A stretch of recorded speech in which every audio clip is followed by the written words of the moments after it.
Ce podcast vous est présenté par Garde Malade en collaboration avec Jungle, le meilleur café du monde.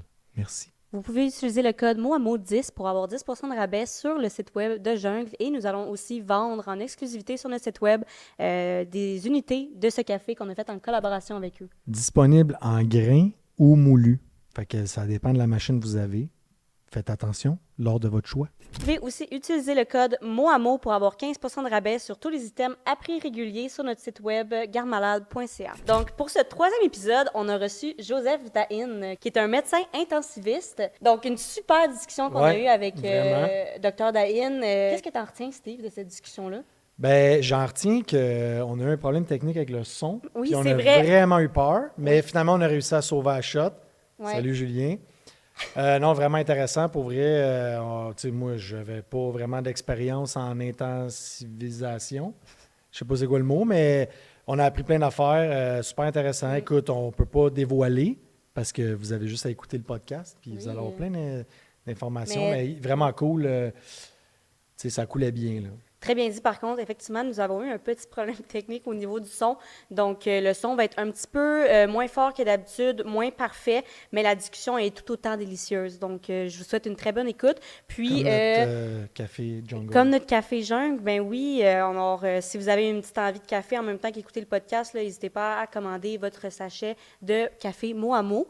Puis, dans 2 jours, il y a 2 nouvelles couleurs qui sortent sur le site web Garde Malade.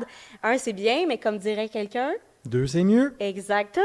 Les 2 nouvelles couleurs qui s'en viennent ce jeudi, 8h AM, heure de l'Est, c'est vert mousse et lilas. Donc, on vous souhaite une super belle écoute pour ce 3e épisode, puis on se dit à dans 2 semaines. Je suis ton garde malade, ton garde malade. Je suis ton garde malade, ton garde malade. Je suis ton garde.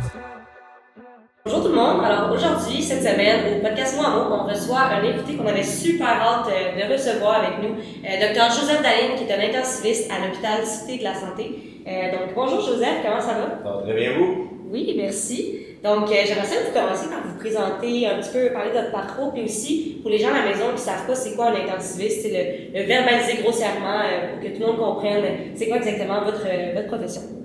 Je suis un intensiviste depuis une dizaine d'années. Ça, c'est le médecin spécialiste aux soins intensifs. On s'occupe des patients les plus malades de l'hôpital. Moi, j'ai toujours imaginé le cas le plus grave que vous pouvez penser. Un accidenté de la route, qui est dans un coma, une crise cardiaque, qui a plus de pression. Tout le monde connaît l'urgence, qui est la porte d'entrée d'un hôpital. Mais ça, c'est sur une courte période. Ces patients sont très malades, ça prend du temps pour récupérer. Ils doivent aller en quelque part dans l'hôpital, puis ça va être aux soins intensifs. Donc, on prend en charge de façon longitudinale les patients les plus gravement malades, comme défaillance d'organes, qui sont entre la vie et la mort. Des fois, ils sont moins malades, c'est juste une surveillance parce qu'ils sont à haut risque de décompenser. Et puis, on fait ça en équipe multidisciplinaire. C'est ça qui est le plus, je dirais, passionnant et motivant du côté de mon travail. C'est-à-dire que je fais pas ça tout seul. Je fais ça avec des infirmières, avec des synologues, avec des pharmaciens, avec des physiothérapeutes, kinésio, ergo. Il y a vraiment plein de monde qui est mobilisé pour sauver une seule vie. Puis nous, on a juste la chance, comme intensiviste, d'être un peu le chef d'orchestre de ça. C'est un métier qui est peu connu. J'ai eu la chance de découvrir durant mon parcours, mais qui vaut vraiment la peine de connaître comme travailleur de la santé, moins comme patient. Vous voulez pas être patient? Non, c'est ça. Vous êtes combien d'intensivistes à votre hôpital? On est 8 intensivistes à temps plein, et puis on a certains intensivistes à temps partiel qui viennent nous aider quand il y a des congés de maternité. Donc, dans le fond, de ce que je comprends, quand un cas lourd, par exemple un accident de voiture, arrive à l'hôpital, c'est l'équipe de l'urgence qui s'en occupe. Et une fois que le plus urgent a été fait, ça se fait transférer dans votre département. Oui, mais il y a d'autres patients qui peuvent se ramasser aussi aux soins intensifs. Donc, on peut transférer les patients tout bonnement dans un autre hôpital ou du bloc opératoire après une grosse chirurgie qui a plus ou moins bien été. Des fois, comme je dis, pour la surveillance, c'est une chirurgie à risque. Imaginez votre neurochirurgie pour dire de quoi on ne fait pas à Laval, mais c'est facile à comprendre. On vient de vous opérer le cerveau.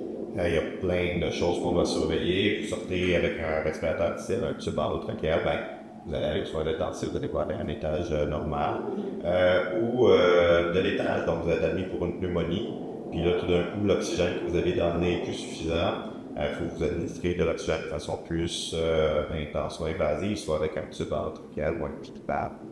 Les méthamphétamines ou les bang, ça va se faire aux soins intensifs également. L'urgence létale, le bloc opératoire, des fois des transferts dans le petit hôpital qui a besoin, parce qu'on a des thérapies plus avancées à la partie. Puis en moyenne, vous êtes combien de patients? Mettons, si on dit une très grosse journée, là, que vous êtes sur le bord de comme plus avoir de place, ça ressemble à combien de patients que vous traitez en même temps? Notre unité a 22 soins intensifs, puis on est presque toujours là. On est à peu près une bonne pratique, là, c'est d'être à 80% plein pour être capable d'accueillir un nouveau promptement. Ouais. Puis combien de médecins? On est 3 en même temps. En même temps, ok, c'est ça. Puis l'équipe est de 8 Pour intensifs. 22, ok, quand même 22 patients. Puis ça ressemble à quoi maintenant la ratio? Si vous êtes 3 intensivistes, il y a combien d'infirmières qui vous entourent à chaque jour? Après 7 ou 8, les infirmières vont avoir un ratio d'une infirmière pour 2 patients. Oui. Des fois, comme je dis, vu qu'on a des patients un petit peu où c'est plus de la surveillance, le ratio peut aller à 20 pour 3 patients. Puis dans une unité normale, une infirmière, combien de patients? C'est plus que ça. Ça fait longtemps que j'ai pas essayé. C'est une bonne question, hein? Mais je pense que c'est entre 8 et 10. C'est ça, hein? OK, fait que vu que c'est des cas plus lourds, ils en ont moins à gérer, moins en quantité, là, je veux dire. Ils ont 2 patients à peu près à s'occuper versus une infirmière plus... tu sais, dans un autre département, elle va avoir 8 à 10 patients. Ben, ça va être des défis différents parce que c'est quand même très difficile aussi de gérer 8-10 patients. Mais c'est sûr, non, je veux dire, en nombre de personnes, je dis pas que la job est plus facile, mais je dis juste qu'ils ont moins de patients vu que les cas sont plus lourds, c'est ça? Ils sont plus complexes. C'est plus complexe, ouais, c'est ça. Il y a plus de moniteurs, il y a plus de soins. Ok, les c'est patients ça. dans le coma, il faut les déplacer, il faut tout faire pour eux. OK, Donc cette espèce de gestion-là. c'est pas la même chose. OK, fait que c'est pas mal plus. Puis qu'est-ce qui vous a fait, pas changer, mais qu'est-ce qui vous a enligné vers Intensiviste. intensiviste, je m'en ai dit intentionniste. Intensiviste. Qu'est-ce qui vous a dirigé vers intensiviste? Ça s'est fait à l'école? Ça s'est fait durant mes études en médecine. En fait, j'ai été formé à McGill. En médecine, je ne connais pas les soins intensifs. C'est pas la raison pour laquelle j'ai décidé de devenir médecin. Mais durant mon parcours à McGill, il y a un truc qu'ils font, c'est-à-dire que quand 6 étudiants en médecine de la première année, puis on se suit jusqu'à la dernière année, la 4e année. Puis on a une espèce de mentor qui appelle le Oster Fellow, parce que McGill est une figure historique de la médecine, c'est William Oster. Fait que c'est comme les Oster Group et les Oster Fellows. Puis notre Oster Fellow, c'était Peter Goldberg, qui est un intensiviste au OLP. Puis c'est lui qui commence à parler de sa job à Moussis. Je trouvais ça intéressant. Puis j'ai décidé de me prendre des stages à option en soins intensifs. C'est pas un stage obligatoire en médecine. Alors j'ai fait un stage de soins intensifs pédiatriques puis un stage de soins intensifs pour adultes. Puis à l'époque, j'ai fait ça en temps de la H1N1. Je me suis vacciné la pandémie de la H1N1. Je trouvais ça tellement intéressant parce qu'en plus de découvrir un métier passionnant au niveau physiologique, puis travail d'équipe, collaboration, il y avait aussi tous les enjeux éthiques. Tu sais, les questions qu'on a vécues durant la pandémie de COVID, là. Qu'est-ce qu'on fait ces membres de l'explorateur, tout ça? Ils l'ont choisi, oui. Ben, on les avait eus 10 ans auparavant avec le H1N1, puis on était un petit peu pas quand nous on se rend là, puis on a ces questions-là. J'ai trouvé ça tellement stimulant au point de vue éthique, puis ça m'est toujours resté dans la tête. Je vais vouloir me former en bioéthique, je vais vouloir travailler avec ces questions éthiques-là, en plus de ma job de médecin. Fait que j'ai appliqué, puis on peut pas appliquer directement en soins intensifs, mais ça m'a donné la piqûre, puis j'ai fait, par exemple, en médecine interne, avec McGill, puis il y a plein de stages de soins intensifs, ça peut se confirmer que c'est ce que je veux faire, puis j'ai appliqué formation spécialité en soins intensifs. Mais c'est super intéressant. Dans le fond, à chaque nouvelle cohorte à McGill, ils choisissent 6 personnes qui sont comme un peu mentorées par quelqu'un tout au long de leur année. Puis ça, ces personnes-là sont choisies comment?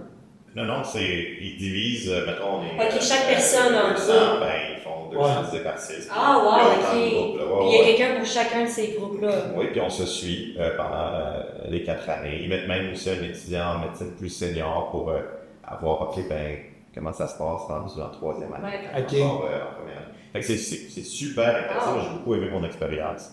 Puis ça permet de rencontrer des gens de différents horizons. Puis, comme vous avez dit, des fois, ça ne change rien. S'il y a moins de connexion. Des fois, ben, ça devient un mentor. Ça devient quelqu'un de super inspirant. Du moins, ce qu'il fait devient super inspirant. Cool. Joseph, vous êtes aussi père, auteur, créateur de contenu, même on peut dire. Ce serait bien que vous nous décriviez un peu aussi les autres facettes de votre vie qui sont au final quand même toutes interreliées avec votre profession d'intensiviste. Ça, j'aime ça votre question. C'est peut-être que j'ai commencé en parlant de ma job, mais c'est pas mon identité. Tu sais, j'étais allé à McGill, fait qu'on se présente toujours en anglais, genre I'm Dr. Demi. Puis moi, je faisais vraiment attention de jamais me présenter comme ça. Je suis pas docteur d'Inde, je suis Joseph. Puis je pratique la médecine. Puis je trouve que cette distinction-là est super importante pour moi, parce que la journée que tu n'es plus docteur, c'était toute ton identité, parce que tu le perds. Ben, Ouais. Puis, faut voir ça. Puis j'ai tellement vu de collègues, de gens autour de moi qui ont vécu une phase difficile, parce que leur identité de médecin était menacée. Ouais. Que ce soit trouble de santé mentale, plainte, une poursuite. Je veux dire, il y a plein de choses qui peuvent faire en sorte que. Ben oui, les plaintes, ça arrive, puis là, tu dis, mais mon Dieu, qu'est-ce que j'ai fait de pas correct pour recevoir cette plainte-là? Puis quand c'est ton identité, je trouve que c'est un problème. Tu fais toujours la blague, les gens qui appellent Vidéotron ou appellent pour dire bonjour, je suis Dr. Martel, une telle. Non, t'es dans la société, c'est pas médecin. On a tendance à. En tout cas, moi, là, c'est comme un docteur, comme pour vrai. C'est un autre niveau, là. C'est comme, on fera pas semblant, tu sais. Moi, dans ma tête, je sais pas, c'est comme. C'est pas que tu as plus de respect, mais crime docteur, il faut le faire quand même. Fait que là, mais le jour c'est con, mais j'avais dit pas d'en parler, mais on vous voit parce que on a l'impression que, je sais pas, c'est comme on sent qu'il y a pas une autorité, mais. Ben, ça vient avec un respect naturel, dans le sens où on sait que, moi personnellement, je ne pourrais jamais faire la profession que vous faites parce que j'aurais pas, pour différentes raisons, mais il y a un respect naturel qui vient avec ça.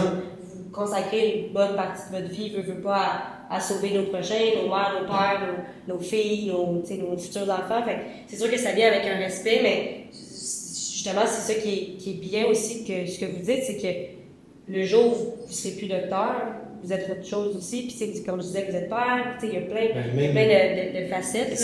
En étant docteur, vous êtes autre chose, c'est ça. Ouais.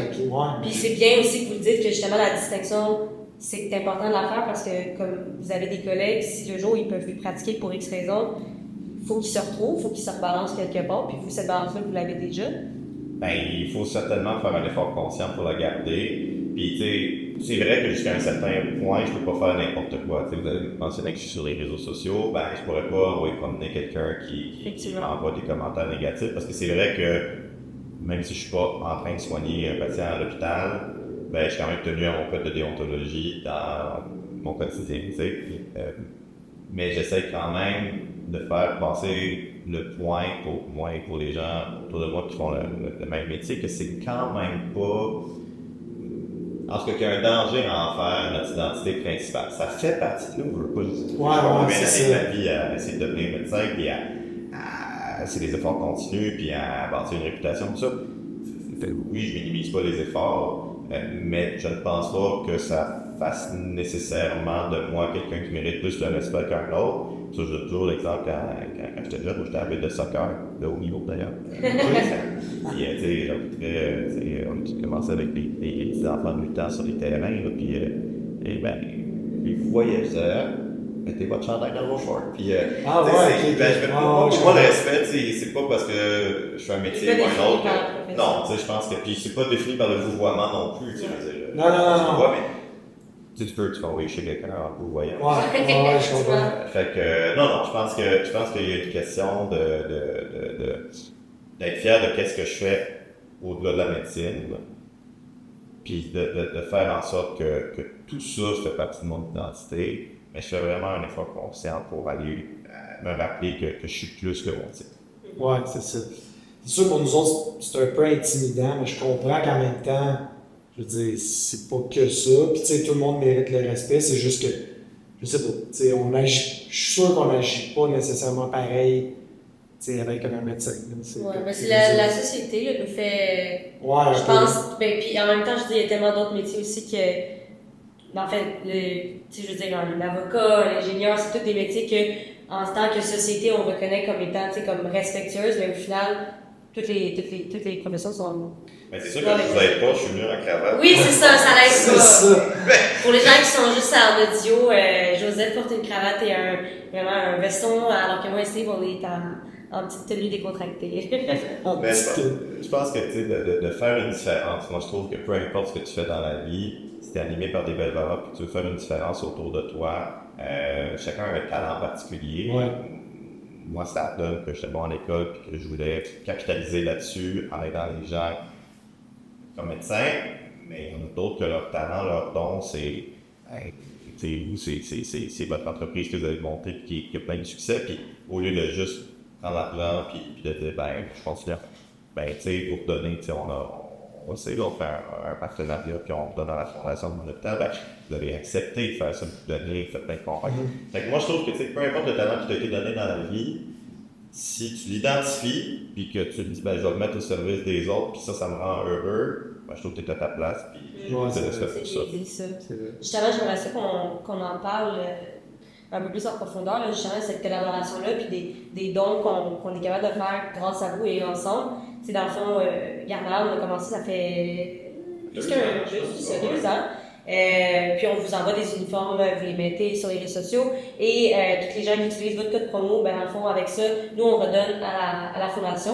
Si vous pouvez, on peut plus en parler aussi justement de la fondation, puis on pourrait aussi en parler. Je pense que ça va pouvoir nous dire on est rendu à combien d'avancées, mais si vous pouvez commencer par nous parler, c'est ça, de la fondation en tant que telle. Vous avez un lien qui a un gros rôle, en fait, dans cette fondation-là, donc je serais curieuse de vous entendre en parler. C'est un petit rôle, mais... Important quand même. Vous n'êtes pas une tête d'affiche, en tout cas pour nous, vous êtes la tête d'affiche pour la fondation, vu que c'est avec vous qu'on travaille. Non, vous êtes bien fait. Mais dans la Fondation Cité de la Santé de Laval porte le nom de l'hôpital, mais elle s'occupe de toutes les installations, ou presque, du CIS, donc santé de services sociaux. Puis, il y a plusieurs fonds. Il y en a qui sont dédiés pour les patients, il y en a qui sont dédiés pour le personnel. Il y a vraiment plusieurs facettes que la Fondation utilise l'argent amassé pour être capable de sur le terrain, faire une différence avec plein de projets. Puis, moi, je les ai découverts durant la pandémie, surtout quand on a fait un projet ensemble sur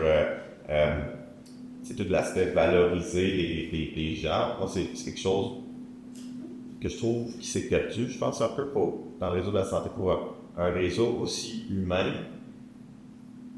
Il manque des fois d'humanité, là, tu sais. Puis ça peut mener, en tout cas, c'est ce que j'ai identifié comme étant un des facteurs de démobilisation puis de stress dans notre réseau de la santé. C'est un peu cette espèce de perte de sens, cette perte d'identité, puis d'être en dissonance cognitive entre tes valeurs comme soignant, puis qu'est-ce que tu vois sur le terrain, comment tu es traité, comment on traite les autres, comment on se traite entre nous. Puis, le pire moment, ou du moins, qu'est-ce qui a tout exacerbé ça, je pense, avec en plus la pandémie. Fait que de ramener ça aux gens, tu sais, aux humains, la Fondation partageait ces valeurs-là, leur slogan, c'est profondément humain. Puis moi ça me parle, fait que quand je peux avoir des bénéfices de ma visibilité entre guillemets sur les réseaux sociaux, au lieu de les prendre personnels, parce que j'en ai pas besoin, je redonne tout à la Fondation. Que c'est une minorité, c'est des millions, là, mais moi je suis pas sûr de quoi leur budget, mais je contribue pas à cette échelle-là, je sais très bien. Mais si ça peut en faire parler, si ça peut donner goût aux gens de commencer à connaître la philanthropie. Parce qu'il n'y a pas beaucoup de jeunes qui font de la philanthropie. On voit souvent ça comme étant des vieilles personnes retraitées qui donnent à des musées. Là. Ouais. Mais la réalité, c'est pas si faux que ça. C'est pas un stéréotype. La plupart des jeunes ont de la misère à se dire je pourrais moi donner parce que j'ai peu de moyens, mais ce geste-là peut compter. Fait que j'essaie de faire découvrir aux gens que leur petite contribution peut faire une différence, puis leur donner le goût de s'impliquer pour une cause qui a des valeurs à la bonne place. Puis la Fondation, c'est ça pour moi. Puis avec vous autres, effectivement, avec le code promo, de toute l'argent va à eux. Puis là, j'ai une couple d'autres projets aussi que je mets en action aussi pour essayer d'aller changer de mal de place pour moi, pour les travailleurs de la santé. Puis ça peut faire dans la Fondation. Je parle au niveau, mettons, de votre profession, quelque chose de positif qui en ressort de ça, soit quotidiennement, tu sais, fréquemment. Je trouve que oui. Je pense que si les gens se reconnaissent dans un message positif, des fois je peux être critique, mais j'essaie toujours d'être constructif parce que je tiens à notre réseau de la santé, je veux qu'il performe, je veux qu'il soit bon, je veux que les patients soient bien soignés, je veux qu'il reste accessible et public, mais ça ne veut pas dire qu'il faut dire que tout est correct. Fait que des fois, j'essaie d'amener des pistes d'amélioration, puis ce qui est le fun, c'est quand les gens me disent, mais je pensais que j'étais tout seul à penser de même. Puis là, c'est le fun de savoir qu'on n'est pas les seuls à penser comme ça, puis ça permet de redonner espoir à des gens, des fois, qui ont peut-être perdu espoir par rapport à leur travail. Puis j'ai pas la prétention d'être la solution à ces gens-là. Tu sais, tu te fais parloter à gauche, à droite, puis dans des unités que tu connais pas, dans des équipes que tu connais pas, dans des déficits, tu te fais couper, tu te fais mettre les TSO. C'est pas une vidéo de Joseph Dain qui va faire en sorte que tout d'un coup tu te réconcilies avec ton travail. Mais si ça peut donner un peu de lumière, puis si ça peut faire en sorte que les gens croient qu'il y a une masse critique d'individus croient à nos valeurs humaines, à l'importance de tisser des liens, de cultiver nos relations interpersonnelles. Tu sais, quand on dit système de santé, là, c'est facile de dire, c'est une grosse machine. C'est des protocoles, c'est des affaires. C'est comme froid quand je dis, mais non.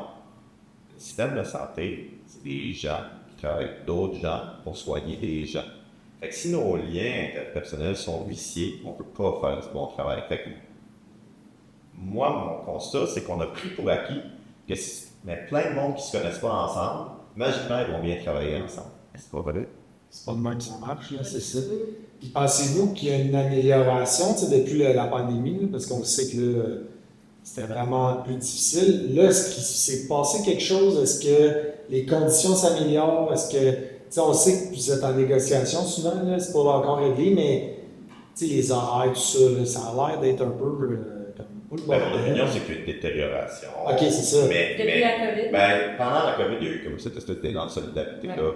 Ça, c'était bien, mais c'était une période extrêmement stressante, puis les gens étaient sur leur seuil rénal.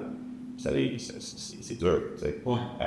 Puis là, on dirait que le monde est encore en mode survie. Parce que oui, le 13 mars 2025, ça va faire 5 ans. Mais ça fait pas 5 ans que la pandémie est finie, ça fait 5 ans que la pandémie a débuté. Mais les vagues successives, à quel point on a tiré l'élastique dans le réseau de la santé, ça, c'est encore actif. Fait que le monde est encore en train je suis même pas en train de récupérer tout ça, ils sont encore en train d'absorber les contre-coups de ça. C'est pas au niveau de négociation en tant que collectif seulement, là. C'est vraiment dans le quotidien, dans nos interactions, dans notre humeur, dans les décisions politiques de gestion du syndicat qui sont prises. Puis on doit, je pense, commencer à s'élever au-dessus de ça, puis venir à l'essentiel, là, puis investir sur notre monde, puis les valoriser, puis les stabiliser. Je pense ensuite que les choses peuvent se Pensez-vous que c'est trop gros pour être capable de finir par avoir un système qui roule bien? Parce que là, j'ai entendu dire là, que ça avait changé. Là, il enlevait les CIUS, peut-être que je me trompe. Ils enlèvent les CIUS puis ils font un comité santé, j'ai oublié le nom. Santé Québec. Santé Québec. Pensez-vous que c'est trop gros? C'est comme une méga compagnie à gérer. Si je prends, mettons, juste nous autres, les relations en personne, c'est pas toujours évident. Plus que t'es, plus c'est difficile. Là, j'imagine gérer ça comment ça marche. C'est difficile. Mais le plus difficile, c'est si vous décidiez d'acheter tous vos petits compétiteurs, mais garder le staff là. C'est sûr que il y aurait un défi probablement à faire en sorte que tout le monde adopte la même culture de regardement. Mais à un moment donné, si tu dis, il ne peut pas y avoir 12 millions de façons de faire la bonne affaire là, c'est sûr que c'est plus facile de prendre les meilleures pratiques et les uniformiser pour pas qu'on réinvente la roue 36 000 fois. Oui, le plus gros défi, ça va être d'instaurer une culture positive partout. Mais tu as plus de chances de le faire avec un conseil d'administration qui fait sortir les meilleures pratiques et qui les partage dans le réseau que de faire 12 000 systèmes informatiques, puis 12 000 protocoles, 12 000 c'est qu'à chaque fois que tu changes de place, c'est quelque chose de différent. Puis là, toi, vous avez votre façon de faire, puis vous savez que ça marche. C'est plus facile de on va tout faire la même chose partout, puis là, on va pouvoir capitaliser sur nos forces. C'est comme de s'inspirer des meilleures pratiques, puis de dire, on prend ça. Est-ce qu'ils vous consultent les médecins, tu sais, ceux qui sont sur le terrain, les médecins ou gestionnaires, je ne sais pas trop comment que ça fonctionne, la hiérarchie. Est-ce que le gouvernement dit, OK, on va à l'hôpital, on les écoute, là, comment que ça fonctionne? Qu'est-ce qu'on pourrait améliorer? Ou c'est comme eux qui décident, prennent qui prennent les décisions? Tu sais, j'imagine qu'ils le font, là, je peux pas croire qu'il est dans son bureau puis qu'il fait, OK, ça, on enlève ça, tu sais, comment ça fonctionne? Savez-vous? Quelqu'un cynique vous dirait qu'on n'est pas consulté. Okay. Je pense que ce qui est plus réaliste, c'est que c'est pas tout le monde qui consulte, parce que évidemment. Mais on a tous notre petit champ d'influence autour de nous, puis je pense qu'on peut amener des problématiques, des pistes de solutions. Ensuite, je pense qu'il y a beaucoup d'obstacles, puis il y a beaucoup de résistance. C'est sûr, c'est pas simple. Je pense que c'est ça que les gens diraient davantage. Oui, il y a de la consultation, il y a plein d'interlocuteurs avec le politique. Ensuite, qu'est-ce qui est fait au day-to-day? C'est difficile de faire plaisir à tout le monde. Je pense qu'à un moment donné, il y a des choix qui sont faits. Je pense que beaucoup de médecins diraient que souvent c'est la voix des médecins qui est écartée, qui perd de plus en plus son influence. Mais je ne veux pas non plus dire que les médecins sont les seuls à détenir la solution. Je pense qu'on faut juste que tu identifies les gens qui veulent vraiment améliorer les choses, puis tu les aides. Parce que là, on dérape peut-être parce qu'on va parler de mettons, tout le monde dit il n'y a plus d'espoir pour le système public, ça prend du privé. Mais moi, je donne toujours l'exemple de, OK, mettons que tu es un entrepreneur, tu veux t'ouvrir ta clinique ou ton hôpital privé. Qui tu vas engager? Tu vas engager du monde, du public. Le gestionnaire qui fait ça depuis 30 ans. Puis tu vas lui demander, hey, comment je fais pour que ça marche? Là, il va te donner sa recette. Puis tu vas dire, OK, c'est tout ça que tu faisais dans ton hôpital? Non. Pourquoi? Ben, voici tel obstacle. Puis le gars dans le privé va juste enlever ces obstacles-là. Mais l'idée, la compétence, l'expertise, elle est là. Moi, je vais juste dire, prenez ce monde-là, puis donnez-leur les outils pour être capable de faire le bon travail qu'ils veulent faire, enlever les embûches, les obstacles. Chacun doit se regarder dans le miroir, puis voir un peu comment il contribue au problème. Puis en identifiant ça, tu peux décider de contribuer aux solutions à la place. Oui, c'est pas simple. J'ai plein de questions, mais c'est comme, c'est trop. C'est ça, le privé et tout. J'aimerais ça qu'on discute un peu plus de votre quotidien aussi, ça ressemble à quoi, puis de cette manière-là aussi, on va pouvoir voir justement la réalité, puis les petites embûches dont vous parlez, là, que vous avez souvent, tu sais, avec votre équipe. Ça ressemble à quoi vraiment une journée dans votre vie en tant qu'intensiviste? La première chose qu'on fait quand on arrive à l'hôpital, c'est voir nos patients qui nous sont assignés. Fait qu'on c'est la tournée des patients. Et on essaie de faire ça, évidemment, en priorisant les patients les plus malades. Donc, si quelqu'un a été instable durant la nuit, notre collègue s'en est occupé pour nous, on prend le relève, on voit ce patient en priorité, puis on enligne un plan pour cette personne-là. Ensuite, on voit les patients qui ont besoin d'être qui ont été identifiés pour avoir leur congé, leur transfert à l'étage, pour s'assurer que toute la pertinence des prescriptions soit faite, que ce transfert-là soit sécuritaire, parce que ça va être quand même un patient très malade qui va aller à l'étage. C'est un stress quand même pour l'étage qui va le recevoir. Fait qu'on essaie de bien aligner nos notes, qu'est-ce qui s'est passé avec ce patient-là, puis les prescriptions. Puis ensuite, on va voir les patients stables. Ceux qu'on a déjà un plan, ils sont aux soins intensifs, ils ne sont pas prêts encore à aller à l'étage. On fait ça en équipe multidisciplinaire avec les infirmières. On leur demande peut-être d'observer. Il y a les inhalothérapeutes, comment ça va côté ventilation mécanique. On fait un plan. Les pharmaciens, on révise les médicaments. Est-ce que tous les médicaments sont à bonne dose compte tenu de peut-être des dysfonctions d'organes. On va pas donner la même dose, par exemple, d'un certain médicament si le patient est en insuffisance rénale, ou s'il est en insuffisance hépatique, ou s'il y a d'autres médicaments qui ont une interaction entre eux, peut-être que les pharmaciens vont faire des choses sur le fil. Ensuite, à tout moment, cette tournée-là, si on est de garde, elle peut être interrompue avec une nouvelle demande de consulte. Donc, s'il y a un nouveau patient qui ne va pas bien dans l'hôpital, on aille le voir en priorité pour identifier s'il va venir ou non aux soins intensifs.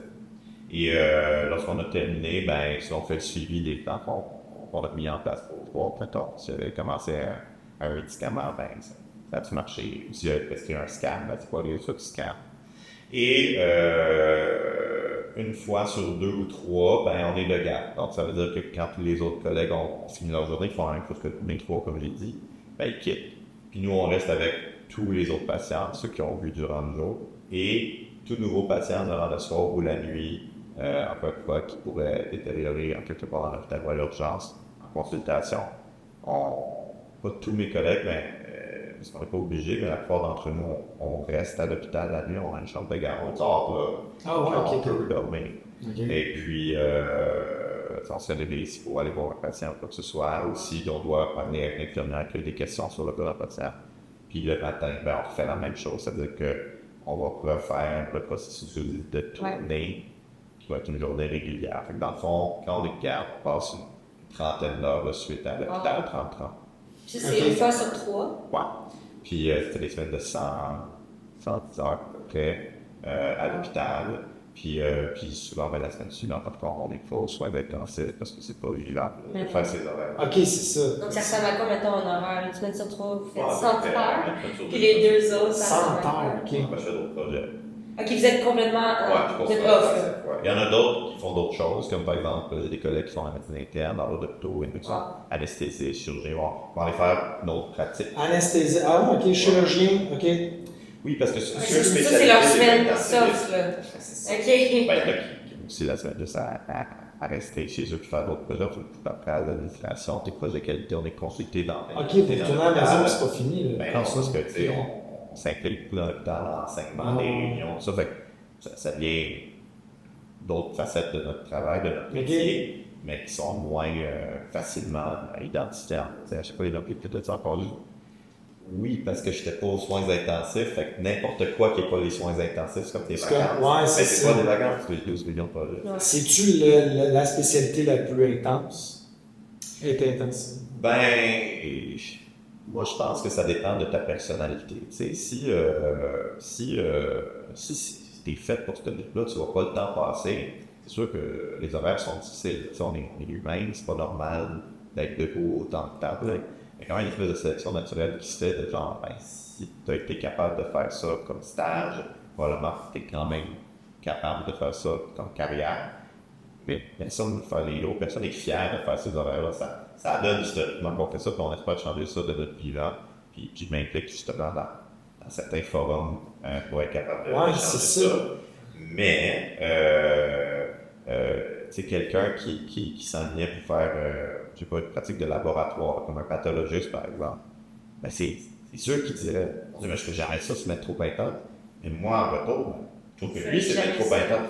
Je ne ferais pas ce qu'il fait. Donc, je pense qu'il y a cette importance, comme n'importe quel métier, de t'étudier à ta place. Oui, c'est ça, c'est plus ça. Là. OK, mais quand même, ça doit bouger vite, là, les journées, comme vous dites. Mais là, pourquoi, c'est ça, il doit avoir moyen de pas avoir à faire 100 heures d'un coup, là, comme il doit avoir moyen d'arranger les horaires. Pourquoi c'est fait comme ça? Pour deux raisons. La première, c'est qu'il n'y a pas beaucoup d'intensivistes au Québec. Du moins, on est une jeune spécialité. Les premiers intensivistes sont allés aux États-Unis se former puis revenir au Québec, c'est dans les années 80. Okay. Quand tu y penses, ça fait 40 ans seulement. Alors que dans d'autres spécialités, ça fait longtemps que ça évolue. Donc, c'est relativement jeune. Donc, relativement peu de gens qui sont devenus intensivistes. Là, ça change. Là, on est 294 avec un diplôme d'intensiviste au Québec, ce qui est quand même bien comparé à d'autres spécialités, mais c'est pas tout le monde qui pratique à temps plein à cause de l'évolution naturelle. C'était souvent des gens qui étaient pneumologues, internistes, anesthésistes, chirurgiens, et puis on the side, ils faisaient des soins parce que c'était le niveau qui avait besoin d'intensiviste. Là, ça change. La deuxième raison, je pense, c'est juste parce que c'est aussi plate que c'est pas payé légal quand on le fait. Fait que c'est difficile de dire à quelqu'un bien rentrer à l'hôpital, prendre ma relève pour $0. Fait que ça fait.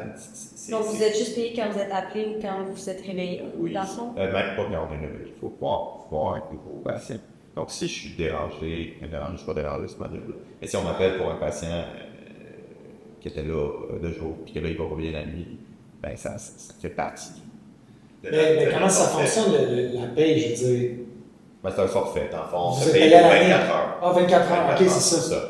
Fait que pour tes patients. Donc c'est ça le point, c'est que si tu peux pas dire à quelqu'un, ben, viens prendre pour le deuxième 12 heures, parce que la rémunération est faite pour 24 heures. Fait que Non, c'est mettons, sans mettre ça à l'heure, mais qu'ils remettent ça comme un peu monsieur, madame, tout le monde, là, tu sais, dire, es payé quand tu es à l'hôpital. Fait, au lieu d'avoir des chiffres qui n'ont pas de bon sens, parce que même mentalement, faites-vous des erreurs à cause de la fatigue? Est-ce que ça vous ralentit? Est-ce que, à un moment donné, c'est quand même exigeant. Hein? Vous êtes habitué, mais physiquement, c'est du stock, hein, humainement, là, voir tout ça, puis go, 100 heures, puis, tu sais, Il y a plein de choses dans ce que vous avez dit. Ouais, j'ai plein de questions en même oui, temps. Il faut que le système de paye change, mais c'est ça. La clé est là, mais c'est pas juste parce que je le dis que ça va changer. Ouais, c'est ça, faut négocier. C'est de l'argent, il faut Ouais. négocier avec le ministère, la FMSQ, tout ça. Ensuite, est-ce qu'on fait plus d'erreurs quand on est fatigué? La littérature scientifique est claire sur le sujet. La réponse est oui. Et est-ce que, à ce moment-là, c'est quoi la solution? Mais c'est pour ça que je suis tellement reconnaissant de travailler en équipe. Il y a tellement de situations, vraiment rien de grave, là, tu sais, mais rien de grave. Chaque erreur a le potentiel d'être grave, mais tellement de situations, c'est quelqu'un qui me dit « Hey, t'es sûr que c'est la bonne dose? T'es sûr que c'est ça qu'il faut faire? » Puis, non, merci. Puis c'est juste des petits checks comme ça, parce qu'on travaille vraiment en équipe. D'où l'importance de la sécurité psychologique. Et là, ça, je vais parler d'un concept qui m'est cher, parce que la raison pour laquelle les gens viennent me voir et me challenger, parce qu'ils savent que je ne vais pas leur rentrer dedans. Ouais, il faut faire confiance. Oui. Imagine l'infirmière qui vient voir et dit « Ben, t'es sûr ce médicament-là? T'es sûr tu veux faire ça? » Puis que moi, je dis « Mais de quoi tu parles? C'est pas de quoi tu parles, c'est moi le docteur. » Ah ouais, ça c'est vient ça. à exactement ce qu'on disait au début de la conversation au niveau du respect, c'est vous êtes sur un pied d'égalité, puis ils sentent, puis ils sont à l'aise de vous dire comment ils pensent. C'est tellement important, c'est oui. ça. C'est fou, ça. Ça devait arriver, là, ça a dû arriver, puis ça doit arriver encore que le médecin dit « Hey, tu sais, oui. » Fait que qu'est-ce que tu penses que la personne fait après? Tu peux pas le laisser ça avec ses problèmes. Puis elle laisse une erreur qu'elle aurait peut-être vue. Oui, parce qu'elle, ça ne tente pas de se faire avancer. Ça arrive demandez à plein de gens que vous allez recevoir, des infirmières, c'est ça, genre, est-ce que ça vous est déjà arrivé d'avoir peur d'appeler un médecin de gants parce que vous avez peur, mettons, à 2 heures du matin? Pour le challenger. Ils vont dire oui. Ils vont dire à chaque fois que j'appelle, tu sais, pourquoi tu m'as réveillé, je suis pas fier de mes collègues qui font ça. Ouais. Puis ça, ben, ça mène à des erreurs sur la sécurité des soins, la qualité des soins. Donc, la réponse à ça, la solution à ça, c'est la sécurité psychologique. Ça c'est quoi? Ça veut dire que tu crains pas de poser une question, de challenger l'autorité, t'as pas peur d'être humilié, d'être infantilisé, d'être ridiculisé en public ou en privé. Fait que ces questions-là sont le bienvenu. Puis ça, c'est pas la médecine qui a inventé ça. Ça, c'est niaiseux que ça puisse paraître, c'est Google qui a identifié ça. Google, ils ont fait une étude en 2012. C'est un projet qui s'appelait Aristote. Ils ont décidé de demander les équipes à travers le monde, des 37 000 employés. Ça a duré 2 ans, leur projet. Ils ont essayé d'identifier dans leurs équipes les plus performantes, c'était quoi le dénominateur commun, c'était quoi le facteur qui faisait en sorte que ces équipes-là... C'était la sécurité psychologique. Ouais, mais c'était pas genre, ça fait longtemps qu'ils se connaissent, c'est sur Zoom. Ils sont C'est ça. C'est vraiment, si les gens se sentent en sécurité psychologique, ben ces équipes-là avancent plus vite. Il y avait un facteur 5, il y avait plein d'autres facteurs super importants, genre le sens à ton métier, puis tout ça, etc. Puis tout ça, mais le facteur numéro 1, c'est la sécurité psychologique. Puis plein d'autres industries où, tu sais, pensez à l'aviation, pensez à une centrale nucléaire, pensez à une station de forage de pétrole dans l'océan. Toutes ces entreprises-là ont compris que c'est important d'enseigner la sécurité psychologique pour faire en sorte que leurs équipes performent mieux puis que le monde leurs employés se sentent plus valorisés également. Et moi, je suis persuadé qu'il y a beaucoup de ça qui pourrait être la solution du réseau de la santé. Si les gens comprennent cette émotion-là, c'est un mot que s'ils soutillent, ils seraient capables d'exprimer ce qu'ils ressentent. Puis là, ben, les leaders vont pouvoir peut-être mettre de l'emphase là-dessus, puis instaurer ça. Puis je pense qu'il y a beaucoup d'obstacles, beaucoup de situations qui seraient résolues par l'instauration de sécurité. C'est la grosse différence, c'est que dans un milieu, mettons, comme le nôtre, en marketing ou en entrepreneuriat, tu n'as pas une sécurité psychologique. D'un, c'est vraiment pas bon, mais de deux, si, mettons, ma collègue n'est pas capable de dire quelque chose à un autre collègue parce qu'elle n'a pas de sécurité psychologique, oui, ça peut mener à des erreurs, mais la différence, c'est que dans votre domaine, ces erreurs-là peuvent coûter très cher. C'est pas la même chose, c'est ça. Mais je vais aller plus loin. Qu'est-ce que ta collègue ou toi ferait? Chandelier de cas. Oui, c'est ça aussi. Mais Vous pouvez changer d'hôpital, puis c'est peut-être la même chose là-bas. Là. c'est ça. C'est ça, Parce que c'est pas dans la culture. Tu sais, toi, vous pouvez trouver une entreprise qui correspond plus à vos valeurs. Puis ces entreprises-là qui vont avoir plus de succès. Ben, nous, c'est un réseau de la santé publique. Fait que c'est difficile. Les gens savent les équipes qui ont un climat toxique, puis les équipes qui sont super bien. Fait que souvent, Ça doit se parler. exactement. Fait que souvent, ces équipes-là, ben, ça va bien, puis ils n'ont pas de problème de staff. Puis là, après, qu'est-ce qui arrive? Ben, c'est une bonne équipe stable avec les surplus. Ils prennent les gens là, puis ils les mettent ailleurs. Moi, je serais curieuse de savoir, est-ce qu'il y a un cas ou un patient qui vous a marqué jusqu'à présent dans votre carrière? Tu sais, vraiment une histoire que vous allez vous en souvenir toute votre vie, puis ça a forgé un peu l'intensiviste que vous êtes. Là. Ça, c'est une bonne question parce que ça revient à l'identité. Est-ce qu'il y a quelqu'un qui a forgé l'intensiviste que je suis? Je pense qu'on est le cumul des expériences qu'on a. Je pense qu'il y a des expériences plus marquantes. C'est sûr que tout ce qui est fin de vie, souvent, c'est là où le plus d'émotions ressort.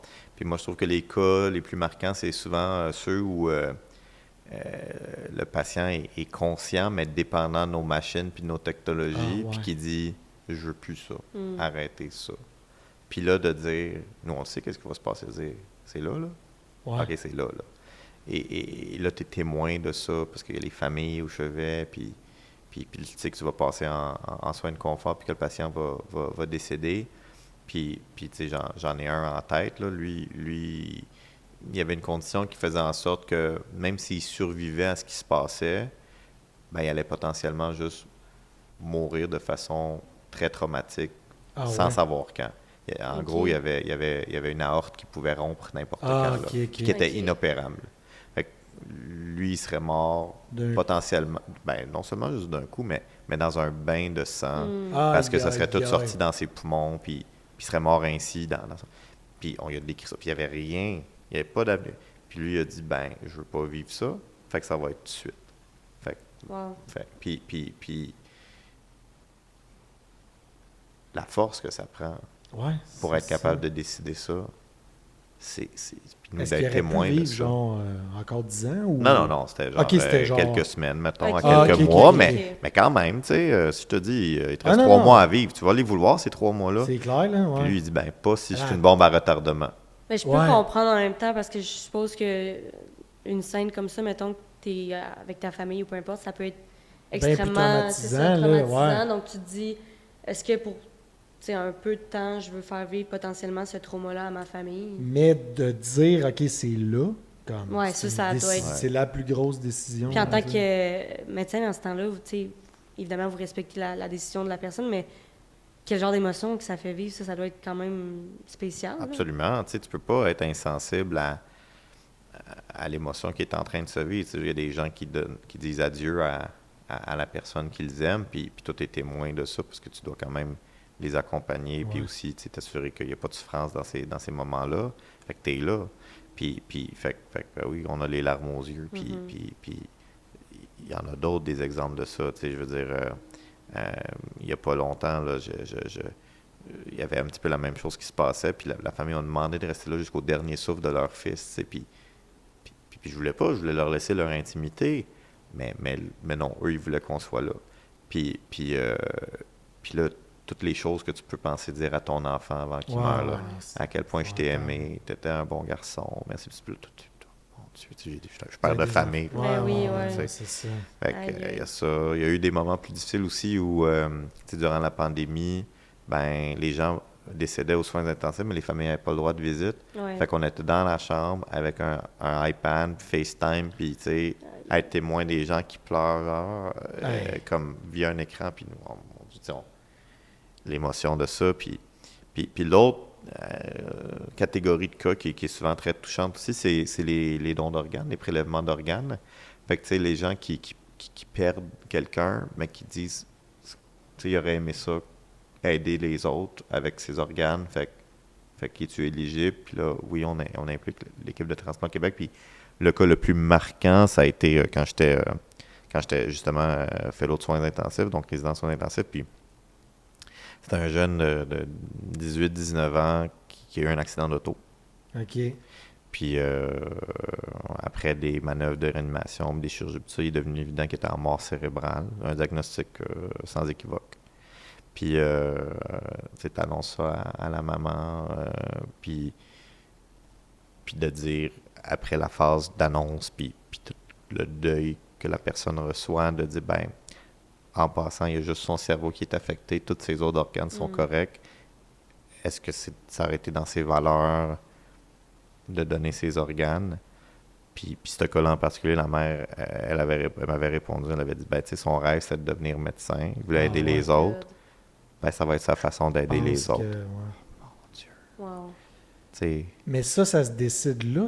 Faut pas, c'est con, là, mais c'est pas genre j'ai signé ma carte ou pas. C'est tout ça aussi. Ben, il y a beaucoup de gens qui ne signent pas leur carte, C'est ça, mais qui veulent quand même. On peut Puis même si on a signé la carte, la famille a le droit de dire non. dire non, Ah ok. ouais, ça, je savais pas par contre ça que tu vaut- pouvais faire le contraire. Ça Ouais. vaut ce que ça vaut, dans le fond. Ben, c'est parce que, oui, ça vaut que, tu sais, au moins tu y en as réfléchi, mais il faut que tu en parles, il faut que tu dises à Ouais. tes Ok, proches ok. que, tu sais, Ouais. c'est super important pour toi parce que les autres, ben, sont dans le deuil, puis Ouais. ils veulent pas penser à ça, Ouais, tu sais. c'est Fait que, tu sûr, sais, là. il y a beaucoup de tabous. Puis ça, même si 92% de la population québécoise est en faveur du don d'organes, quand c'est toi puis que ça arrive, tu es dans l'émotion, là, T'es pas dans le 92 Ben, finalement. c'est Mais pas le c'est- moment, c'est que c'est pas le Ouais. moment d'avoir Ouais, ces c'est conversations-là, Ben non, tu sais. c'est ça. Mais est-ce qu'on en récupère on n'a pas le choix. beaucoup? Est-ce qu'il y en a beaucoup de dons? Tu sais, comme il y a quand même beaucoup de monde qui meurt tous les jours. Est-ce que c'est toujours des dons ou... Ben, c'est à peu près juste 1% des décès qui peuvent être éligibles Ouais, à parce un qu'il y a don des d'organes. conditions, Il y a des tu peux pas- conditions. Qu'est-ce qui Ben, mettons détermine quelqu'un qui a rapidement? des poumons de Ben non, mais fumeur, ouais, tu peux pas évidemment. donner ça à personne. Il y a Évidemment, ça. quelqu'un de 92 ans, ben là... Ben, il n'y a pas peut-être- d'âge pour non? donner Ça- ses ok. organes, non, mais le point, c'est plus que c'est le mécanisme de décès. Donc, si Ah. tu décèdes dans ton sommeil, Ah, ok, ben, là, tes organes, ils n'ont pas de circulation, Ok. ils n'ont pas d'oxygène, Ils sont plus bons. ils sont plus bons. Ah. Donc, il faut que ce soit quelqu'un qui, jusqu'au dernier moment, Il était encore en vie en termes d'organes. exactement. Ah, Wow. Mais donc, il y a deux mécanismes. Il y a le don par après décès neurologique. Ouais. Fait que ça, dans le fond, il y a juste le cerveau qui est mort, les autres organes fonctionnent. Le patient est sous respirateur artificiel, il est cliniquement mort. Ça, c'est mais lui on est qu'on cap- connaît le plus. C'est dans- ça moi, en qu'on tout cas, connaît le moi, plus. celle-là, tu sais, Absolument. Quand C'est je la- pense à ça, c'est ça. Là. Ça reste la majorité des dons. Puis, ben, dans le fond, si le patient avait voulu ça, si ses organes sont éligibles, si on trouve des receveurs, ben, le patient va en salle d'opération. La famille l'accompagne. Puis, tu sais, on dit à la famille, ben, maintenant, c'est le temps. Puis il quitte. Tu sais, puis le respirateur artificiel, il est retiré. Vu que le cerveau est mort, tu ne vas pas respirer. Le cœur va arrêter parce que il n'y aura plus de pression. Ton taux d'oxygène va diminuer. Mais là, tout de suite, l'équipe de chirurgiens Ouais, faut pas que ça arrive niaise, là, ouais. puis prélève. Tu sais. L'autre mécanisme, c'est un don après décès cardiovasculaire. Donc ça, c'est le cerveau, il est correct. Tu sais. Mais le patient, justement, il est sur un respirateur artificiel où il peut être, maintenant, on prend même les patients qui sont sur respirateur, ventilation non invasive qu'on appelle, là. Puis ça, c'est des patients, ça arrive, là, qui nous disent, ben moi, si vous me dites que je vais mourir rapidement, ou il a été identifié par l'équipe comme étant quelqu'un qui pourrait mourir rapidement, genre il y a plein de facteurs qui feraient en sorte que son cœur arrêterait quand on enlève les traitements. OK. Ben, lui aussi, on fait ça, mais une fois qu'il est au bloc opératoire, puis comme ça, quand le cœur arrête, là, on peut prendre les organes. On peut en prendre moins que le don par décès neurologique parce que, ben, c'est le cœur qui doit arrêter. Puis là, ben, ça fait en sorte que des fois, il faut attendre 30 minutes, 40 minutes. Ça ne peut pas aller plus qu'une heure là, où la pression est basse, mais que le cœur n'a pas arrêté. Après, c'est réglé. Ouais. OK, Ben, OK. ça dépend, là, tu sais, Ouais, ouais, Transplant je comprends, Québec, ok. puis les transplanteurs, ça va dépendre des organes, puis ça va dépendre de la fragilité, là. Mais ça, c'est un autre mécanisme. Ça, vu que c'est plus long, il faut attendre que le cœur arrête, puis ça peut être longtemps parce que le cerveau va continuer à faire en sorte que tu respires, puis que le cœur bat, puis ça peut être plus long, donc il y a moins d'organes qu'on peut prélever, puis ça... Donc, mais la plupart des gens, soit ils vont mourir, puis on va arrêter les soins, puis ça prend plusieurs heures ou plusieurs jours avant qu'ils décèdent, ces soins palliatifs. Ça, oublie ça, on ne peut pas prélever des organes chez ces patients-là. Ou, ils meurent sans qu'il y ait de témoins, fait que ils Ouais, sont là. retrouvés morts plus tard. Ouais, puis c'est ça. OK. c'est pas des dents. Le dernier mécanisme, je ne l'ai pas mentionné quand j'ai dit qu'il y en avait juste deux, il y en a un troisième. Maintenant, de plus en plus, il y a des gens qui disent je veux l'aide médicale à Ouais, mourir. c'est ça, je pensais. Puis quand je vais mourir, je vais vous prendre mes Ouais. organes. Fait que là, c'est un autre setup, mais ça aussi, de plus en plus de de gens qui disent tant qu'à mourir, ben, si je peux aider quelqu'un. OK. Fait que ça, ils en parlent avec leur médecin. Puis tout OK. ça. Ouais. Ça, vous ne faites pas ça prélevé, là. Vous êtes, Non, moi, ça, c'est un non. chirurgien. Là, Moi, je c'est suis ça? intensiviste. Fait que, Ouais, il faut c'est ça. identifier ces gens-là. On a Puis les là, le conversations avec les chirurgien, familles. l'équipe Mais après, arrive. c'est les chirurgiens préleveurs. OK. Ouais. OK, quand même intéressant. Oui. C'est une autre facette de mon métier. Puis, tu sais, quand vous disiez, ben, qu'est-ce que je fais quand je travaille pour ça? Ben, je suis médecin coordonnateur en don d'organes dans mon hôpital. Fait que, OK, tu sais, OK. c'est plein de petits projets qu'on s'implique, puis on fait plein de choses qui meublent le temps, là, puis on a plein de facettes, je vous dirais, à notre métier. Là.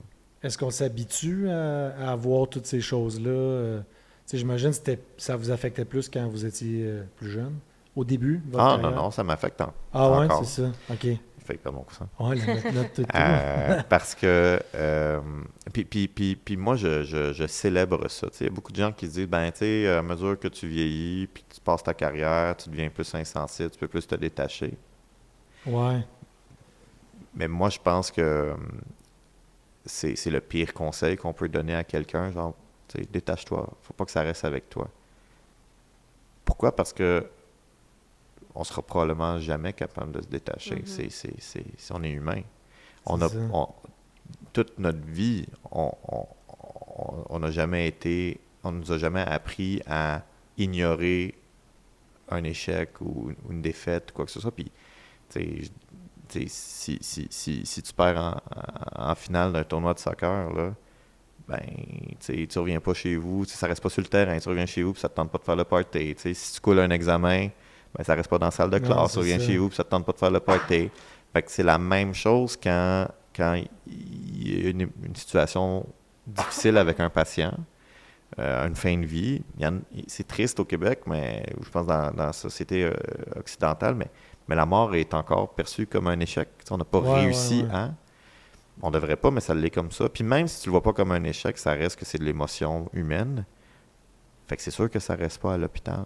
Fait que moi, j'aurais de loin préféré qu'on me dise « Tu vas vivre des situations difficiles comme ça va te toucher, mais on va te donner les outils pour que tu sois capable de continuer à travailler à travers ça, puis d'être capable de prendre soin des autres, de te relever de ça. » Puis moi, dans le fond, pourquoi je dis que je célèbre ça? Ben, ça veut dire que si je suis capable de ressentir ça encore, parce que je suis encore humain. C'est ça. Je me suis pas fait une carapace, je me suis pas brûlé. T'sais, si je suis encore capable d'avoir les larmes à l'œil quand il se passe une situation de fin de vie puis qu'une famille dit adieu à son fils, à son père, à sa soeur, à sa mère, ben je me dis si moi ça me touche, parce que je suis encore à la bonne place puis je suis encore humain. Exact. Ça vous rend meilleur aussi parce que vous avez des émotions envers les patients. Fait que clairement, vous voulez leur offrir les meilleurs soins possibles. J'imagine qu'ils le ressentent aussi. Là. Si c'est un médecin un peu plus froid, j'imagine que en même temps, c'est une situation quand même spéciale. Là, mais même pour les familles, tu sais, mettons, moi, mon grand-père, quand il était malade, on se souvient tous encore du nom, tu sais, du médecin, dans le sens parce que c'est quelqu'un qui nous a marqués. Puis, tu sais, oui, c'est un moment triste, mais, tu sais, cette personne-là avait de la compassion. Cette personne-là, tu voyais qu'elle avait... Elle voulait offrir les meilleurs soins à mon grand-père. Fait que, définitivement, que ça l'impacte les gens, puis ils vont se souvenir de ça, justement, que vous leur avez donné tout ce que vous aviez, puis que la personne était en de bonnes mains, tu sais. Puis ça fait une différence au niveau du deuil, définitivement. Là. C'est sûr. Ouais, tu veux te sentir en sécurité. Mais tu le sais qu'il y avait les meilleurs soins possibles, puis c'est juste hors du contrôle, puis que c'était une équipe qui avait envie, qui reste en vie, mais que ça marchait juste pas, tu sais. Ouais. Fait que clairement, ça fait une différence, là. Puis ça probablement aussi pour ça, justement, qu'on revient avec la sécurité psychologique, parce que je trouve ça tellement important, ce que vous avez dit, mais ça a clairement un impact aussi sur vos collègues, parce que vous voyez vos collègues, le médecin qui s'occupe avec vous, qui a des émotions, puis qui veut le meilleur pour ses patients, malgré ses années de profession, puis clairement, ça les rend encore plus dévoués à vouloir offrir le même meilleur service que vous offrez, là. Non seulement ça, mais en plus, il y a des études qui nous montrent que ça a probablement un impact positif sur les patients de développer ce genre de culture-là dans l'équipe. Puis quand je parle de ça à mes étudiants en médecine ou à mes résidents, une des études que j'aime citer, ça a été une étude faite dans une unité de soins intensifs pédiatriques. Ils ont instauré l'obligation de faire un debriefing après un arrêt cardiaque pédiatrique. Un debriefing, c'est quand tu prends tout ce monde-là, tu t'imagines, l'enfant il est en arrêt cardiaque, il est mort. Fait que là, il y a des gens qui essaient de le réanimer en faisant des compressions. On le branche sur un respirateur artificiel. C'est un enfant avec toute l'équipe autour de lui. C'est une situation, même si c'est leur job, difficile. Définitivement. Puis là, de débrief, de dire, ben qu'est-ce qui a bien été, qu'est-ce qui a moins bien été, qu'est-ce qu'on aurait pu faire de différent. Eux autres, dans cette étude-là, ben ils ont décidé de faire ça automatiquement après chaque arrêt cardiaque. Puis ils ont fait une étude pré-post. Pré, c'est avant l'intervention. Post, c'est 6 mois après l'intervention. Mesurer ensuite l'impact sur le devenir des patients qui subissaient l'arrêt cardiaque pédiatrique. Puis ce qu'ils ont réalisé, c'est que non seulement les patients survivaient davantage à leur arrêt cardiaque, on était plus capable de les ramener à la vie, donc un retour de pouls, ce qu'on appelle un retour de circulation spontanée, mais 2, ils étaient plus capables de quitter ils étaient plus prédisposés à quitter l'hôpital, donc à avoir leur congé, c'est-à-dire d'être assez bien pour retourner à la maison. Mais là, les gens disent, ouais, mais ont-ils des séquelles neurologiques? Non, dans un bon état neurologique. Ah ouais? Ouais. Ils ont amélioré ça d'à peu près 20%. 20% de plus d'enfants qui revenaient à la maison après un arrêt cardiaque cardio-respiratoire pédiatrique avec un meilleur état neurologique. Puis il y a des stats qu'on peut faire en médecine qui s'appelle l'épidémiologie. Puis on prend cette réduction de risque absolue de 20%, puis on transforme ça en quelque chose qu'on appelle un number needed to treat. Combien de gens doivent être traités par l'intervention pour faire une différence? Combien d'enfants, à chaque combien d'arrêts cardiaques pédiatriques, est-ce qu'il y en a un de plus qui retournait à la maison avec un bon état neurologique? Puis c'est 5, ce number needed to treat là. Donc pour chaque 5 enfants, d'instaurer un debriefing, là, pour chaque 5 enfants, il y en avait un de plus qui retournait à la maison après un arrêt cardiaque. Ah ouais, OK. Ouais. S'il y avait une pilule qui faisait ça, on la prendrait tous, on la prescrirait tous, puis la compagnie qui la faisait serait multimilliardaire. Ça, cette pilule-là, là, c'est de se parler. Puis d'avoir cette espèce, comme vous avez dit, de sécurité psychologique, puis de faire du debriefing. Mais on ne le fait pas parce qu'on n'a pas le temps. Mais ça permet aussi aux gens de vivre leurs émotions, tu sais, dans le sens de prendre le temps de, OK, gang, qu'est-ce qu'on a fait, qu'est-ce qu'on n'a pas fait. On le vit tout ensemble, on s'en parle. Ben, l'équipe devient meilleure, c'est ça le point. Mais on n'a pas le temps, c'est bizarre pareil, hein, parce que tu vois les résultats, fait que je veux dire, ça fait partie de la job, là, de prendre le temps, tu sais. Ben oui, mais qu'est-ce qui s'est passé pendant... C'est ça. Qu'est-ce que tu fais pendant... Qu'est-ce qui se passe pendant 1h30 que tu essaies de réanimer un patient? Ben, tu es en retard sur tous les autres patients, il faut que tu vois. On a toujours l'excuse facile. On devrait pas... Mais il faut prendre le temps, mais en même temps, c'est ça. Un autre sujet que j'aimerais vraiment beaucoup qu'on discute avant de passer au segment Mot à mot, c'est votre livre, Se soigner, qui va être sorti quand le podcast va voir le jour. Oui. J'aimerais ça que vous nous en parliez un peu. Qu'est-ce que c'est le but aussi derrière ça? Puis c'est ça. C'est quoi cette œuvre-là? Ben, c'est un petit projet bonbon. Fait que le livre s'appelle Se soigner, puis le « se » il est entre parenthèses. Parce que dans le fond, c'est un collectif artistique qui rassemble les œuvres de travailleurs de la santé qui, pendant la pandémie ont soigné, mais ils ont vécu des blessures morales, puis ils ont utilisé l'art pour se soigner.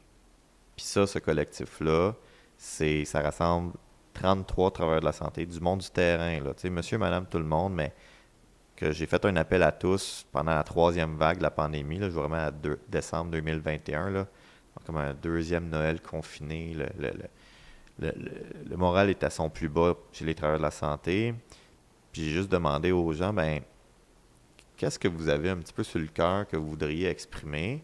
Puis c'est pas tout le monde qui est à l'aise avec les mots, c'est pas tout le monde qui a un micro comme vous me donnez aujourd'hui. Puis je me dis, ben vous, pouvez-vous utiliser l'art comme langage universel pour l'exprimer? Fait que j'ai eu des récits, j'ai eu des poèmes, j'ai eu des sculptures, j'ai eu des tableaux, j'ai eu des dessins. J'ai tout pris ça. On a trouvé une maison d'édition. On a publié ça dans un super bel objet là, qui est une centaine de pages. Puis on a demandé aux artistes de se raconter qui ils sont, c'est quoi leur travail, puis ça a été quoi la pandémie pour eux, puis ça a été quoi leur œuvre. Puis on en a fait un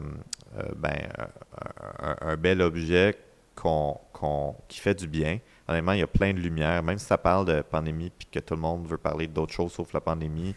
Mais quand tu prends ça, tu te dis « OK, là je comprends mieux, ça vient me rejoindre ». Les gens ont souvent la larme à l'œil, mais s'il y a de la beauté. Puis, 100% des profits vont à la Fondation Cité de la Santé. Okay. C'est vraiment une œuvre philanthropique. Puis, on y croit tellement qu'on le donne en copie numérique, en PDF pour les gens qui nous écoutent de Gaspésie, qui nous écoutent de Toronto, de France, de n'importe où, puis qui se disent ben, je suis pas sûr que je veux me faire livrer ça. Ben, va sur le site de la Fondation, c'est $1 pour la version PDF, ou un don à ta discrétion. Name your own price, parce qu'on croit tellement à sa valeur thérapeutique, c'est le sous-titre, la valeur thérapeutique de l'art dans le milieu de la santé et des services sociaux, que on veut que le plus de gens possible puissent le feuilleter. Puis pour vrai, c'est un projet dont je suis fier. Les gens y ont cru. J'ai des préfaces faites par du monde que vous connaissez. Patrick Lagacé, qui a écrit une préface.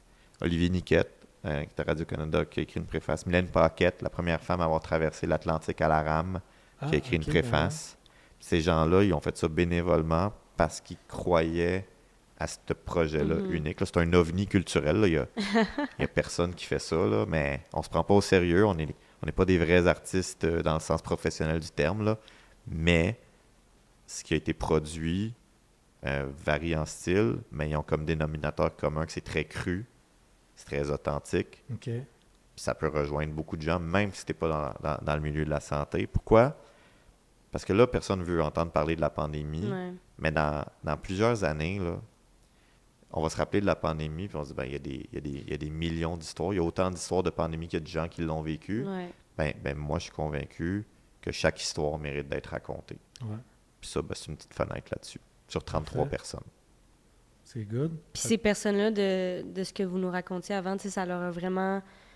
C'est un peu comme on fait aujourd'hui avec vous, puis comme le but du podcast qui est de mettre en lumière les professionnels de la santé, les vrais, qu'on côtoie quotidiennement. Ça, de ce que vous nous disiez, ces personnes-là ont aussi été extrêmement contents que vous leur donniez une plateforme pour pouvoir faire ça à travers leur art. Puis ça, c'est quand même c'est vraiment, vraiment le fun pour ces professionnels-là. Là. Oui, puis il y a de tout. C'est pas c'est pas élitiste là, comme œuvre. C'est pas juste des médecins ou quoi que ce soit. Il y a des secrétaires médicales, il y a des ergothérapeutes. Il y a des gens qui n'ont pas nécessairement été soignés des patients, mais ont soigné leurs collègues. Ouais. Parce que c'était un moment stressant pour tout le monde, avec des blessures morales, des traumatismes. On est un peu tout en PTSD de ça. Tu sais, l'image, le stéréotype de « Ouais, mon grand-père il a fait la guerre, mais il veut pas en parler parce que... » c'est un peu nous autres, ça. C'est ça.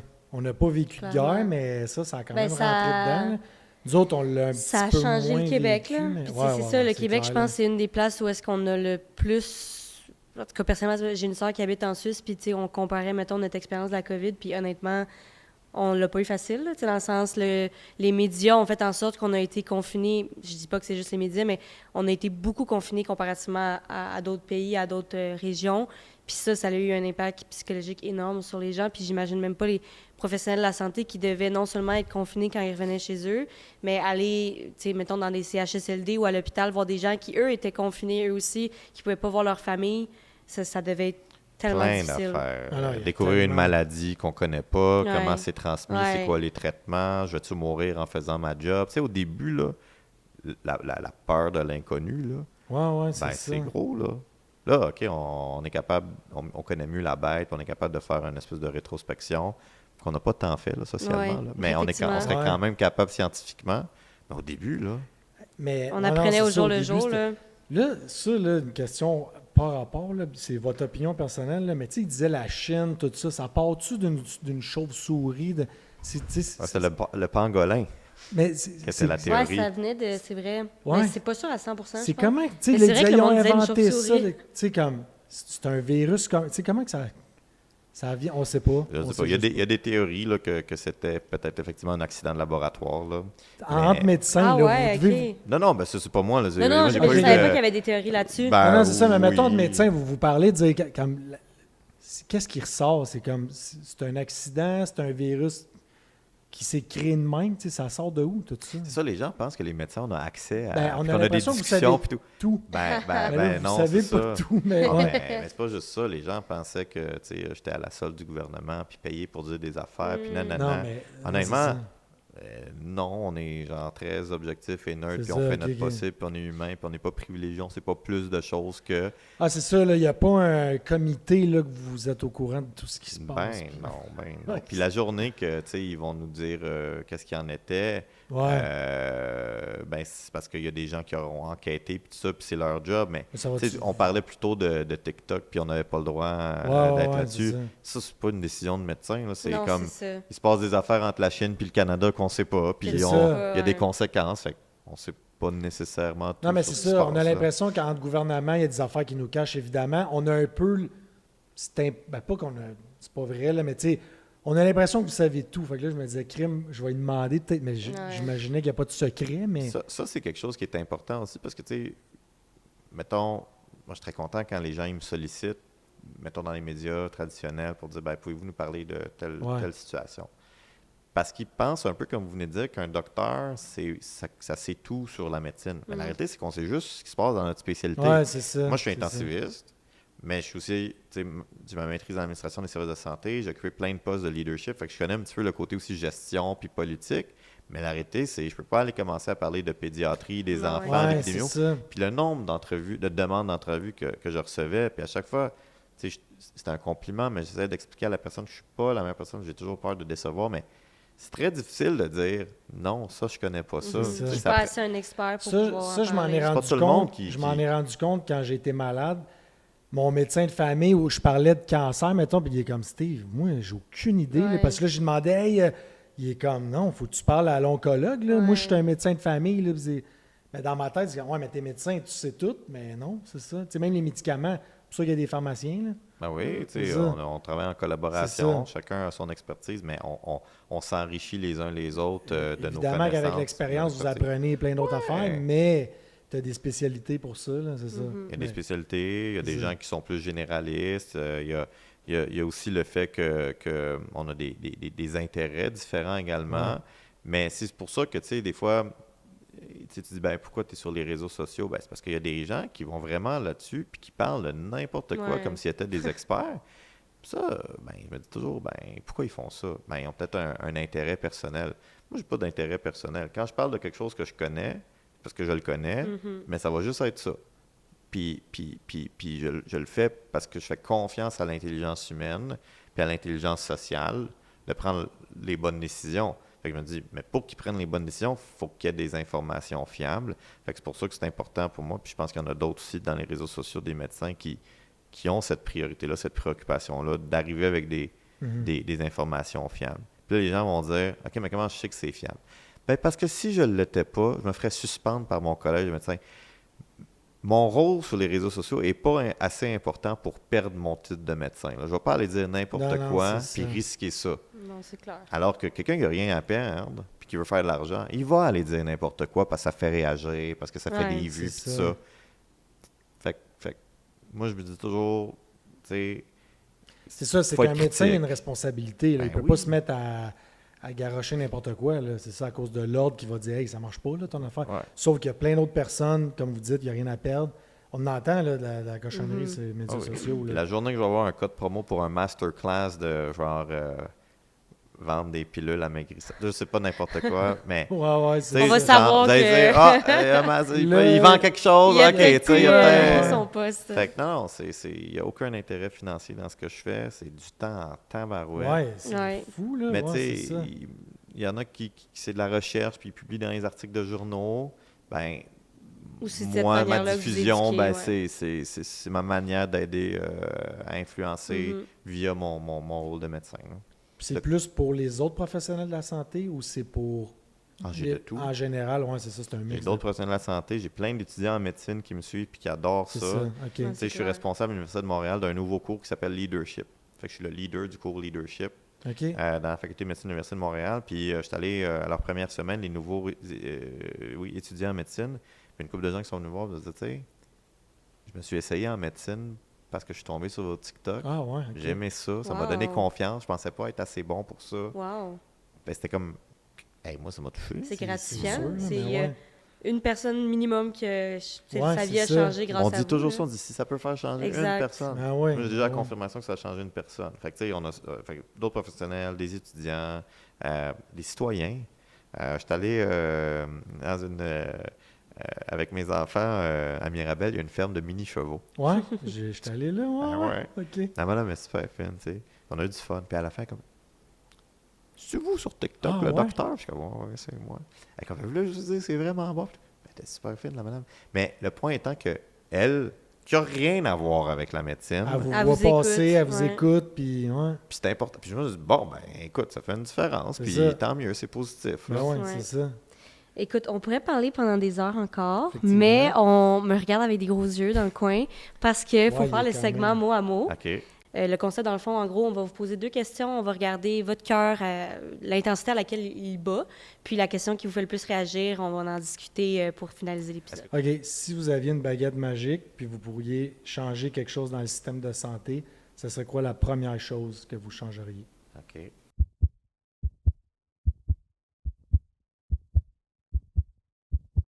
OK, l'autre question, c'est s'il y avait le ministre de la Santé ici, qu'est-ce que vous lui diriez?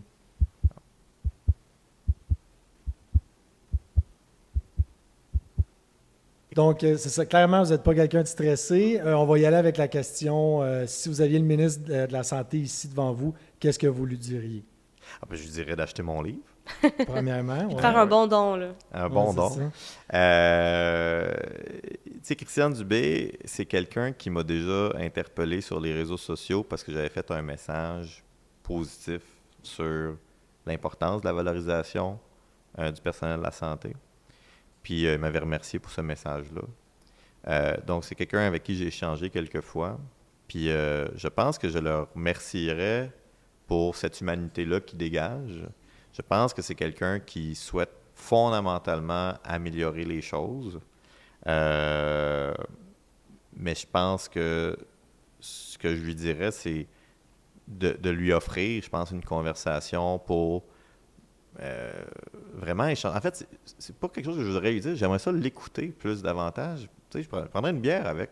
Okay. Je lui demanderais, ben là, ça fait plusieurs années que vous êtes là avec ce que je perçois être des bonnes intentions.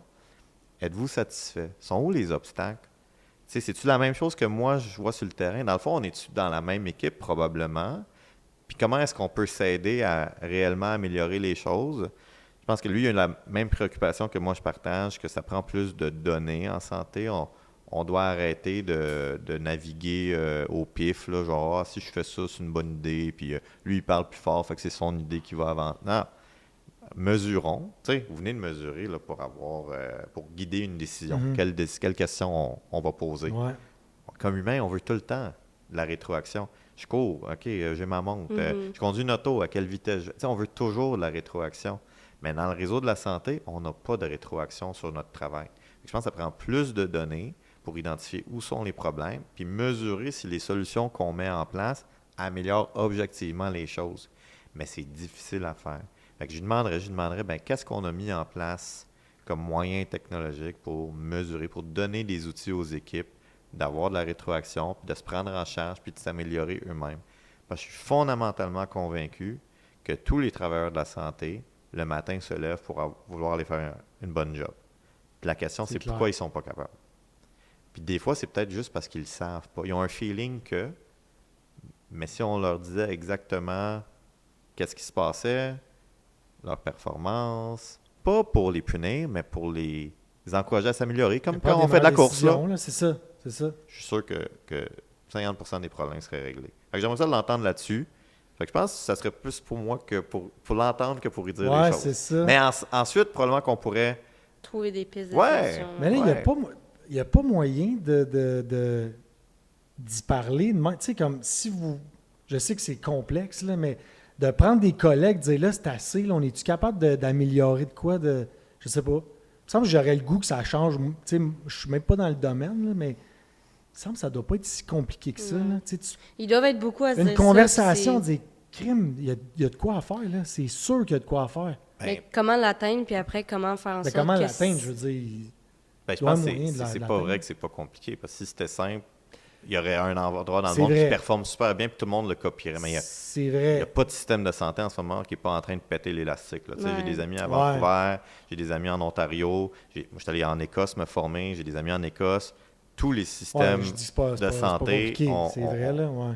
Puis honnêtement, on n'a peut-être plus le temps, mais j'irais même dans ma théorie de pourquoi est-ce qu'on est comme ça. Mais je n'irai pas. Le point étant que là, qu'est-ce qu'on fait avec ça? Ben oui, il faut trouver des solutions, mais personne n'a la solution parfaite. Mais vous avez raison que ça passe par se parler. Mais tu sais, moi, je suis une goutte dans l'océan. Il y a plein de bons mondes avec des bonnes têtes et des bonnes idées. Là, ensuite, c'est qu'est-ce qu'on met en place, là? C'est ça. Il va écouter notre podcast, puis c'est ça. Il va Il vous va écrire dire, OK, après. c'est beau. Il va dire, j'avoue que il va acheter 100 copies du livre, C'est Ouais. ça. puis il va m'appeler pour prendre une bière. Il va venir au podcast Ah, peut-être. avec Ouais, il vous. faudrait essayer Deuxième de épisode. l'avoir, là, c'est ça. Ouais, c'est vrai que quand on y pense, c'est doit Avec pas la être si communication, simple. ce qui est en fait, on s'entend, la solution pour beaucoup de problèmes dans la vie, que ce soit dans un couple, dans une amitié, dans une job. Fait que clairement, c'est ça. C'est comme on dit, c'est pas on change pas une recette, c'est juste de l'appliquer puis de prendre le temps de le faire puis de se parler. Puis on comprend que c'est pas aussi simple que de le dire, là, mais clairement, ça commencerait avec une discussion selon vous. Oui. Ça commence toujours par ça. Ouais, c'est ça. Parfait. Bien, merci beaucoup, Joseph, d'avoir pris le Plaisir. temps de venir aujourd'hui. C'était super intéressant. On a appris plein d'affaires. Puis, ben, c'est ça. Si vous voulez finir en reparlant de votre livre, de peut-être nommer votre TikTok aussi pour que les c'est gens vrai. vous suivent. Ouais. Ben oui, je m'appelle Joseph Dayin et mon nom sur TikTok, c'est Joseph Dayin. Fait que c'est assez Putain, facile assez simple. à trouver. Puis honnêtement, des fois, je fais des petits quiz, je parle de mon métier, je montre des collègues. Fait que c'est vraiment pour voir les coulisses du réseau de la santé, des soins intensifs. Puis ça peut vous donner le goût d'étudier là-dedans, de travailler là-dedans. Super. Puis si ça peut des fois vous dire OK, tu sais, il y a plein de manchettes négatives sur le réseau de la santé, ben d'aller là, c'est peut-être de voir aussi un petit peu de beauté, de dire ah non, mais il y a des gens derrière ça. Ouais, Vous savez c'est quoi? ça. C'est une richesse qu'on a dans le réseau de la santé, ces gens-là, puis j'aime les mettre en valeur. Je veux juste rajouter que le livre il va être disponible sur notre site web, gardemalade.ca. Donc, si vous voulez aller l'acheter, on va s'en occuper. Puis, tous les dons vont... Ben, en fait, toute la valeur, en fait, va retourner à la Fondation. Exactement. Ouais. Fondation de la Cité de la Santé C'était de de la Laval. santé, ouais. Fait que le livre est disponible sur notre site web. Donc, merci Merci et bonne beaucoup. semaine. Merci à vous.